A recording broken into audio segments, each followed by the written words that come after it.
Hi, Jeff Lawton here, and I'm in California at Casitas Valley Farm with a student of mine, Warren Brush.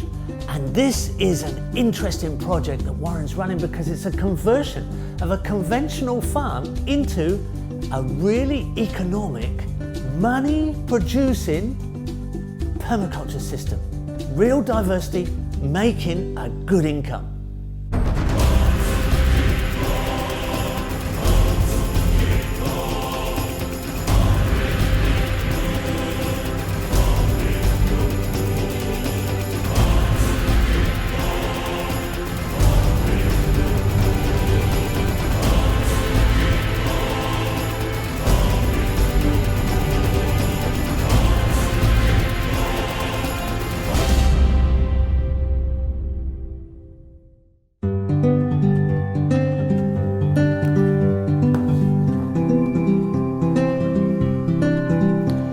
Here we have a system with conventional monoculture orchards, just three main species: persimmons, apples, and avocados. Now, these systems are being diversified, but there's integrations of animals that have been involved. We've got chickens, but we've also got pigs, and there's a production of pork out of this system. But the surplus fruit is converted through the pigs. Now, not all fruit is ideal to process. Some is processed to value added, some is sold as fresh fruit. The fertility coming through the chickens, through the pigs, and on through even elements like worm farms are all going back to creating land fertility. On top of that, the surplus products are value added and sold in a roadside stall. So there is a farmer's market specific to this farm on the roadside. That was one of the conditions of purchase.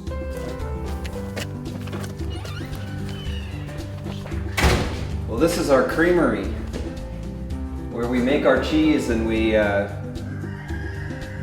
we're creating a lot of fertility on the land with the waste products from here, but we're also creating cheese stability in our local food movement. So a year ago we began cheese making. Again, this is a family farm, and so our niece we sent her to artisan commercial cheese making school. And she came back, and we're doing these variety of different hard cheeses as well as fresh fetas and organic olive oil. And we're just starting to grow the market. We've actually hit our break-even point, and we're just starting to get into profitability. We have estimated that within 5 years, this one enterprise on the farm could carry the entire investment. Wow. Yeah. This facility is fully licensed. It's interesting, we had to do a pasteurizer so that we could eventually do raw cheeses, the way the licensing works here in California. So you've got a big tank. This is a weigh tank, yeah? This is a weigh tank. In fact, we had to install this very expensive piece of stainless steel for us to get our licensure. And then what we found was that we could actually do it much less expensive with that IBC tote down there, where it was actually more functional for cycling the way through our various systems here on the farm. So this tank is a $5,000 tank. The tank that actually functions the best is about a $300 system. This is a $5,000 system, the functioning system, a $300 system. Which would you rather use? The one that functions the best. So what we've done is we've created this capture system, this weigh capture system, where then we can take our tractor and tote it over to the pigs, and then the pigs can process that nutrient and add that fertility to our landscape. The second thing we did, because the orchards were so depleted from their nutrients, this is a high nitrogen fertilizer that's very acidic in a very alkaline soil, so the whey then becomes the fertilizer that we inject into our fertigation systems into our orchards. So one of the gifts that the pigs leave behind are wallows, because the wallow that you see behind them will eventually become a squash growing pit. or what we call a squash growing mulch basin, which we have in the foreground here. This area was a former wallow, and then we planted out in squashes, which then feeds the next generation of pigs that come our way.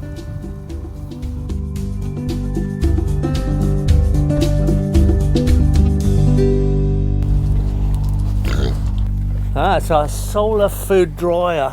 But this one looks a bit unusual. You've got the heat going in the top. What's going on here? Yeah, so this is what's called a downdraft solar dehydrator, and this was built by my son-in-law. What we found in our research of solar dehydrators, a lot of them come from the bottom, and then the rising heat moves its way through the food.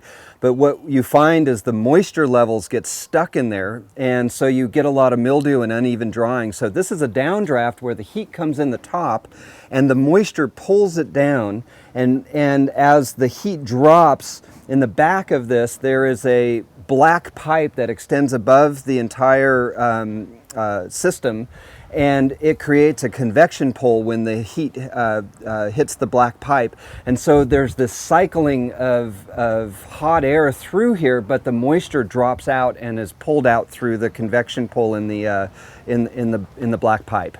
So it's like a solar chimney black pipe. It is. Drawing from the bottom. Yeah. And the heat rising up through the panel here. And you get an even dry. You get an even dry where you don't have the moisture getting stuck in here, which is what we're really after is efficiency in drying, because we can actually, from an economic standpoint, we can make a lot more money with dried, our dried fruits than if we just sell them as whole fruit. So one of the ways that we build soil is by building the mulch. And if you look here under our persimmon orchard, we've been building this resource by adding more and more mulch to it, and then we run our chickens through. And our chickens then take a lot of the insects that are living in the mulch, and they convert it to eggs, meat, feathers, and all sorts of positive, productive things. And out of this comes really healthy soils, really healthy soil biology. And when you get the soil biology right, you don't have to worry about the chemistry. The other thing that is important with the chickens to talk about is that we don't feed them any supplement. They are feeding completely from the landscape. So all the eggs we get from our chickens are from the waste that they're converting for us. That's you've got quite a nice fruit set going on there. Yeah, the fruit set's been so heavy this year that we've had to put supports on it to keep the branches from breaking. All right. You've got walnuts all over the ground. This is a big old, you've got a few of these big old trees. That's a lucky thing to have on the property. Yeah, just the other day I was sitting at the picnic bench down there, and a walnut hit me in the head, and I was able to grab it and eat it right there. It's just lovely. These are 120-year-old walnut trees that were planted by the man that first owned this land. Right, and you're picking up quite a few. Actually, they're dropping as we speak. Yeah, they sure are. And we not only sell walnuts, but we also we have a lot of native walnuts here, the black walnut that we feed to our pigs. Wow, that'd put good weight on it. Yeah, and also the taste of the meat is something like it's like when you give them acorns. There's something about the nut when you finish a pig with that changes the dynamic of the meat, and there's actually a big market for it. Traditional, yeah. Yeah. So this is a mash from a strawberry vodka making process that folks that we work with who have a micro distillery, they give us all their mash from this. They're the same people who also take our persimmons and make a persimmon brandy. So this is Canella, one of our sows that's about to give birth, and to keep the cycle of life moving through our piggery here. She is a heritage breed red wattle Tamworth mix pig that is part of our piggery here, where we have several breeding sows, and then we have a registered red wattle boar. One of the things that we really were committed to was maintaining diversity amongst especially species of animals. The red wattle was one that was not doing well as a species, and so we also like the type of meat that they provide. They also are really good foragers, and if we're trying to use as we're using our pigs to build our fertility here, we need good foraging species. So the more wilder species are better foragers, and so that's who these are. I just love her. She's about to give birth any day now. Amazing. Probably 14 babies will come from this beautiful lady in the next 24 to 48 hours. So These are some of the more rotten apples, and they just love this. Really good for them.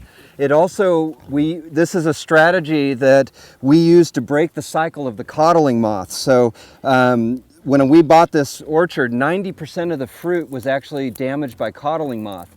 And they would leave the fruit, and then the coddling moth would express itself even more intensely in the next generation. So now what we do is we take all the fallen fruit and we feed it through the pig's digestive tract, who then it kills off any of the coddling moth. And we have several other strategies we use as part of our integrated pest management, including in our apple orchards we have feeders for woodpeckers, and woodpeckers are another one that help a natural predator for the coddling moth. We also, during the winter months, we will actually put cardboard around the base of the apple trees to keep the coddling moth from going up beyond that, and they lay basically their eggs in there, and rather than in the tree, and then at the end of winter we pull that off and you see all the coddling moth larvae, and then we feed that to our chickens.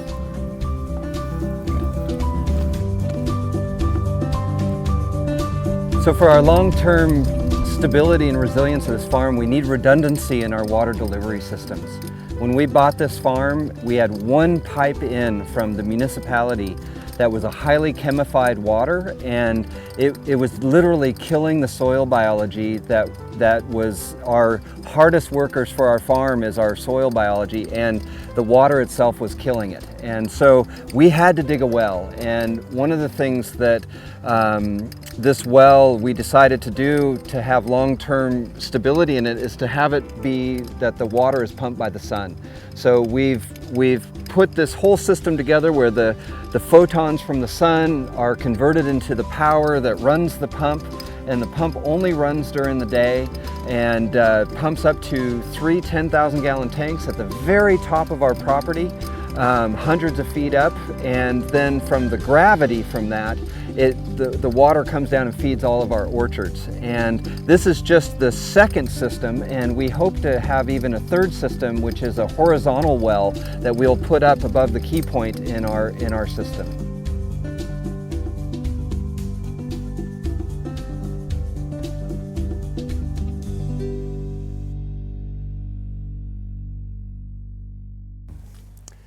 So this might be a shock to some of you, but what you're actually seeing is the beginning of a long-term healing process. When we inherited this beautiful land and the avocado orchard that was here, there were a lot of things that were degrading it slowly through time.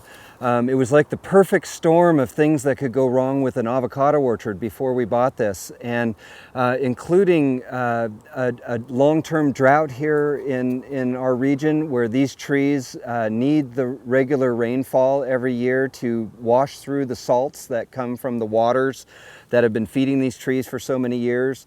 The drought also caused the lake that fed the water for these avocados has been way below half, and so the alkalinity in the lake has spiked, and which has become a poison for these trees. What we've had to do here is we've had to look at how do we help to rehabilitate these trees back into their health. So we stumped them. What you're seeing is stumped trees. The beautiful, these trees allow themselves to be coppiced, and then they regrow. You can see some regrowth up in some of these trees already. These were just coppiced a few months ago. And then we paint the trunks white so they reflect the sun, because basically the tree would die if it was exposed fully to the sun. And then we used a lot of the wood to create these berms below, down slope on these very steep slopes, to be able to catch the leaf litter. And we inoculated it with compost tea so that we could get the soil biology working for us. And we're trying to create more and more biomass here to build up the mulch levels to help create basically a good feeding system for the roots of the avocados. That this orchard will not be back in its full productivity for 8 to 10 years, but when it does come back, it'll be more vital than it ever has been. And that's what I'm excited about. So this is one of our test plantings, where we're looking at different guilds to be able to do a broader planting in our apple orchard. We've got here some raspberries, which are a high yield plant and a great ground cover. Also, they drop a lot of detritus in the ground so that we get a good mulch. We also have some California poppies that are in here and some lupins. There's also, we had planted some, I believe some vetch in here as well. And we're just seeing how they do. So again, we always start small before we do something really big. So rather than do all of the plantings throughout the whole orchard as a large test, if it doesn't work, then it costs us a lot. So we always start small, and what works, then we replicate. This farm is a very unique farm in that it's a family farm, and it's something that has been really important to my wife and I, was to bring our family together to begin a farming enterprise. And a lot of our family were not farmers, so this is actually one of these things that's a modern state of affairs, where usually in history you would have farming would come from generations of farming, and what we're trying to do is recreate the generations of farming. So our farm, Casitas Valley Farm, is 4 generations of 14 family members that are here. My granddaughter, my daughter and her husband and on live here, and we all contribute to make this work. And a lot of the other people who help to manage the creamery, we all work on barter systems. So one of the ways this works, like for the cheese creamery, is we have a couple of people who help us make cheese, and then they get cheese in exchange, and they have a catering company, so then they can resell it at a really high value and actually do really well, but it's all barter. So we always look at ways of doing that where we can work on an alternative economic system that actually benefits us even more and benefits the landscape. I love having a place where you're growing your food, your grandchildren are walking around, you can tend to the elders in your family, and to me that's what family farming is all about.